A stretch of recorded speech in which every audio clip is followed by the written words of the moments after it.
NCERT notes, Charter Act of 1813. The Charter Act of 1813 passed by the British Parliament renewed the East India Company's charter for another 20 years. This is also called the East India Company Act, 1813. This act is important in that it defined for the first time the constitutional position of British Indian territories.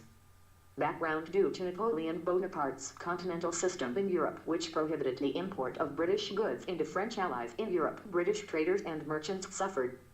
So they demanded they be given a share in the British trade in Asia and dissolve the monopoly of the East India Company. The company objected to this. Finally, British merchants were allowed to trade in India under a strict license system under the Charter Act of 1813. But in trade with China and the tea trade, the company still retained its monopoly.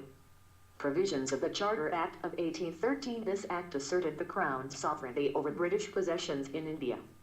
Company's rule and trade monopoly in India was extended to another 20 years. Monopoly was ended except for the trade in tea and with China. It empowered the local governments to tax people subject to the jurisdiction of the Supreme Court. The company's dividend was fixed at 10.5%. The act gave more powers for the courts in India over European British subjects.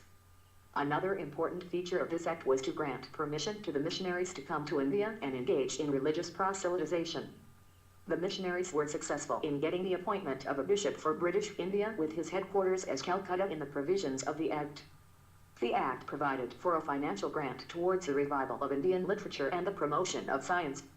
The company was also to take up a greater role in the education of the Indians under them. It was to set aside Rs. 1 Lakh for this purpose,